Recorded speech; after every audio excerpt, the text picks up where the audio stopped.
Yeah. Thank you for bringing this back to earth. Okay. You're welcome. Yeah. And then you talked about the value of moving on. So Owen. that Oh, means, wait, I think I gave the guy's real name away. What name do I use in the book? I hope I didn't use his real name. Crap. um, The you told a lot of stories about a lot of different guys, so I can't, I'm not. problem is with these books, unless it was someone famous like Eddie Hall or someone like that, who's like a public figure, or Mark Wahlberg or something like that, I couldn't use actual people's names. Oh yeah, I used the. I'm sorry, I used. Everyone forget that name I just said. Bobby, the happiest man in the history of fitness. So this is a guy I once trained. This is over 20 years ago. Well over, it might be before 9/11. And he came into the gym and he wasn't like overweight, but he was like soft.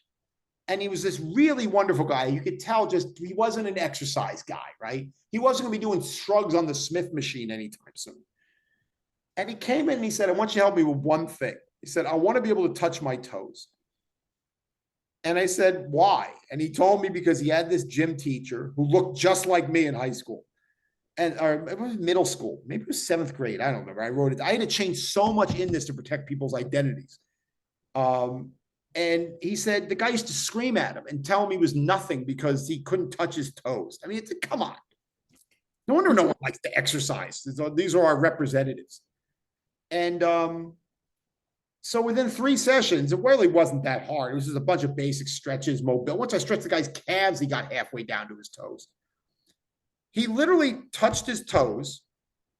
And I remember this guy because he used to love this steakhouse in North Jersey called Sammy's. And he used to love it because they cooked their French fries in beef fat. All right, so that's how not bodybuilder this guy was. He touched his toes halfway through the third session or fourth session, I can't remember. He smiled, he shook my hand, and then he walked, because this gym had a basement. It was the New York Sports Club in Princeton. He walked out of the basement, up the stairs, and just disappeared like a fart in a tornado. All right. That's how absolute it was. I'm not saying he was like a fart. I'm just using that as an analogy. And I was like, oh, maybe he just went to the bathroom because he was so excited that he finally touched his toes. He had to pee. I know when I get excited, sometimes I have to pee. He just never came back. He still had like 2.5 sessions left. He never came back to the gym. And I remember I asked some guy he was friends with, they worked together, some big pharma company or engineering, I can't remember what it was. And I said to him, I said, what happened to Bobby? And he's like, oh, yeah, he wanted me to tell you. He said, thank you. And he's not coming back. He achieved everything he wanted in exercise. This guy, unlike every bodybuilder I know, who is just built so tremendously. I mean, they look amazing. These people kill themselves, and it shows. They've got amazing physiques. Unlike every powerlifter who lifts such weights that are so enormous, it astounds you that a human being could do that, right? Because they literally are that strong. Outside of every jujitsu guy and gal I've ever known, who could twist you in a pretzel in more different ways in a minute than you could imagine. This guy was satisfied. He had a set goal. He knew what he wanted from exercise, and he got it, and then he moved on with his life.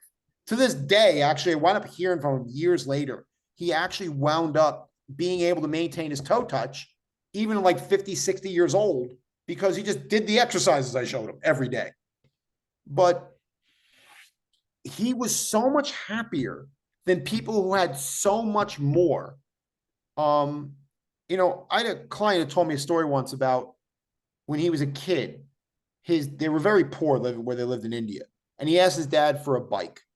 And all his dad could get him was the bike frame. And then he took the bike frame and over 2 years, put all the parts together and made himself a workable bicycle. And one day he was sitting there and he was having a hard time because he was trying to figure out which color cell phone his kid said he wanted, like which iPhone color he wanted.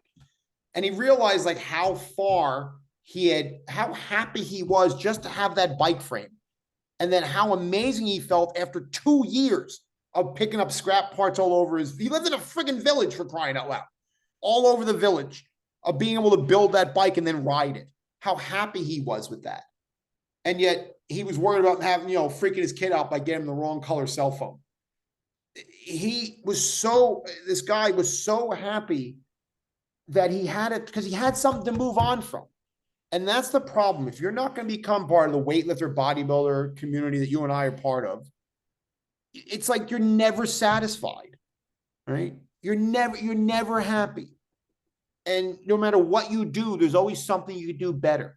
There was a story, I think a wrestling coach, I think his name was John Johnson. I wrestled with him at Trent. I don't know if he told me this story or it was a guy named Royce Alger. Actually, Royce Alger told this story. He was a former Iowa wrestler. And this guy, John Smith, who was a two-time Olympic gold medalist, every time he would autograph something that had to do with when he won the 92 Olympics, he would put a mark on it. And Alger said to him, well, why, John Smith, you are the greatest American wrestler ever. You've won 6 straight gold medals in the Worlds and Olympics. No one's ever done that. People have won more medals, but no one's ever done that. Why do you put a mark on everything that you relate to the 1992 Olympics? And he said, because I lost a match at those Olympics and I'll never forget it. So he lost. The way the wrestling worked was he beat a guy by more points than the guy he lost to. So he moved to the gold medal round and won. But even to this day, he couldn't let that go. And yeah, that made him a great performer. What's the point? You're not trying to become a great performer when you're trying to lose a little bit of weight, when you're trying to get a little bit more healthy. Yes, great performers will never be satisfied. They will always find something wrong with what they did. They will never be able to walk away. But that is it's inspirational, yes. But at the same time, that's the downside when we look to those people to inform us as to what we need to do to help our clients get to where they want to get to. Because now you're starting to see a lot of blowback